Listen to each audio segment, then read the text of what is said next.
ANI द्वारा अभी recently report किया गया है कि Indian navy DRDO developed 4 Tapas drones order करेगी और डिफेंस ऑफिशियल्स के अकॉर्डिंग नेवी इनको मैरीटाइम सर्वेलेंस ऑपरेशंस के लिए यूज़ करेगी। इनकी मैन्युफैक्चरिंग की बात करें तो इनको भारत इलेक्ट्रॉनिक्स लिमिटेड और हिंदुस्तान एरोनॉटिक्स लिमिटेड द्वारा जॉइंटली मैन्युफैक्चर किया जाएगा। तपस की डेवलपमेंट पर नज़र घुमाएं तो इसको tactical airborne platform for surveillance भी कहा जाता है। इस प्रोजेक्ट को तपस BH-201 के नाम से जाना जाता है और इसकी सैंक्शनिंग फरवरी 2011 में हुई थी और उस टाइम इसकी डेडलाइन अगस्त 2016 फिक्स की गई थी, पर मैनेजमेंट इश्यूज़ की वजह से और बाद में क्रिटिकल परफॉर्मेंस शॉर्टफॉल्स की वजह से डेडलाइंस को कई बार रिवाइज किया गया। परफॉर्मेंस शॉर्टफॉल्स जैसे ड्रोन की पेलोड, ऑपरेशनल सीलिंग और एंडोरेंस में joint services qualitative requirements JSKOR के बेंचमार्क्स या स्टैंडर्ड्स को पूरा नहीं कर पाई। ड्रोन का वेट 1800 kg के बजाय 2800 kg है। ऑपरेशनल सीलिंग रिक्वायरमेंट 30,000 फुट थी बट 27,000 फीट ही अचीव हुई और ड्रोन की एंडोरेंस 14 आवर्स थी बट रिक्वायरमेंट 18 आवर्स की थी। इस साल जनवरी में टाइम्स ऑफ इंडिया द्वारा रिपोर्ट किया गया कि तपस प्रोजेक्ट की फंडिंग रोक दी गई है क्योंकि वो JSKOR की रिक्वायरमेंट्स या स्टैंडर्ड्स को पूरा नहीं कर पाया और प्रोजेक्ट को आगे बढ़ाने का डिसीजन DRDO पर छोड़ दिया गया था। इस प्रोजेक्ट के रिवाइवल की बात करें तो मोटे तौर पर नेवी ने तपस में इम्प्रूवमेंट के लिए DRDO को एडिशनल फंड्स और एडिशनल टाइम दिया है और ये additional funds most probably navy के बजट से ही जाने वाले हैं। नेवी का मानना है कि तपस की परफॉर्मेंस को इम्प्रूव करने के लिए अभी बहुत स्कोप है और नेवी को ये उम्मीद है कि DRDO श्योरली ड्रोन की परफॉर्मेंस में इम्प्रूवमेंट्स करेगी।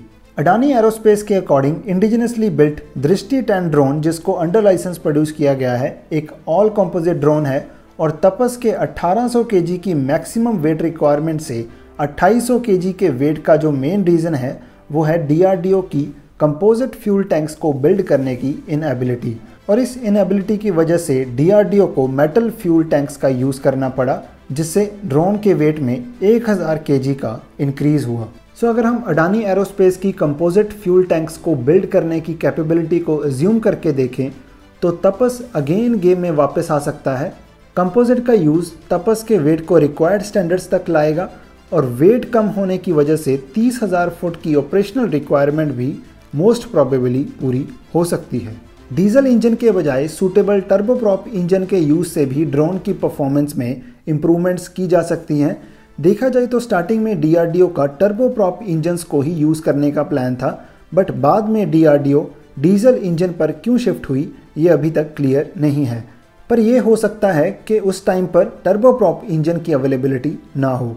बट अभी नेवी द्वारा दी गई लाइफलाइन DRDO को किसी फॉरेन टर्बोप्रॉप इंजन मैन्युफैक्चरर के साथ कोलैबोरेट करके इस इशू को रिजॉल्व करने में मदद कर सकती है।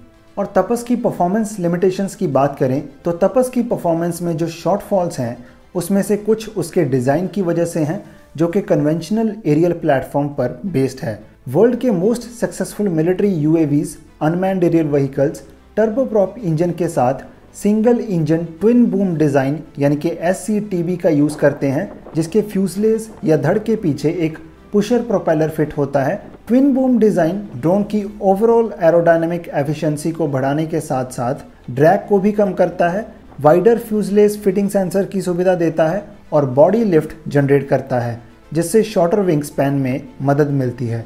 ये design long range, higher fuel efficiency और बेटर मैन्योवरेबिलिटी के साथ एक क्लीन और स्टेबल प्लेटफॉर्म प्रोवाइड करता है। ये डिज़ाइन UAV को स्ट्रक्चरली स्ट्रॉन्ग बनाता है और इंजन फेलियर के केस में SCTB डिज़ाइन एक लॉन्गर रेंज ग्लाइड की फैसिलिटी प्रोवाइड करता है। सो डिज़ाइन लिमिटेशंस के कारण तपस की परफॉर्मेंस JKUSR बेंचमार्क से नीचे रह सकती हैं। हालांकि यह केवल तपस की यूज़फुलनेस को ही लिमिट करेगा, इसे यूजलेस नहीं बनाएगा। परफॉर्मेंस शॉर्टफॉल्स के बावजूद DRDO ने तपस को डेवलप करने के टाइम ड्रोन ऑपरेशंस के लिए कई इंपॉर्टेंट टेक्नोलॉजीज़ को डेवलप किया है, जिसमें autonomous take off and landing system, satellite communication और इंडिजिनस पेलोड्स जैसी डेवलपमेंट्स शामिल हैं। इसके अलावा DRDO एक medium altitude long endurance drone पर कैरीज के लिए सिंथेटिक अपर्चर रडार SAR को डेवलप करने में भी एक्टिवली इन्वॉल्व रहा है। SAR एक इम्पॉर्टेंट एयरबॉर्न इमेजिंग सेंसर है जिसको सर्विलेंस के लिए यूज़ किया जाता है। और ये पॉसिबल है कि नेवी द्वारा एक्वायर किए जाने वाले इन तपस ड्रोन्स में SAR सिस्टम को फिट किया जा सकता है। और तपस प्रोजेक्ट से जो टेक्नोलॉजिकल गेन्स हुए हैं उनको रिजर्व करके फ्यूचर के medium altitude long endurance projects यानी कि मेल ड्रोन्स प्रोजेक्ट्स में भी यूज़ किया जा सकता है।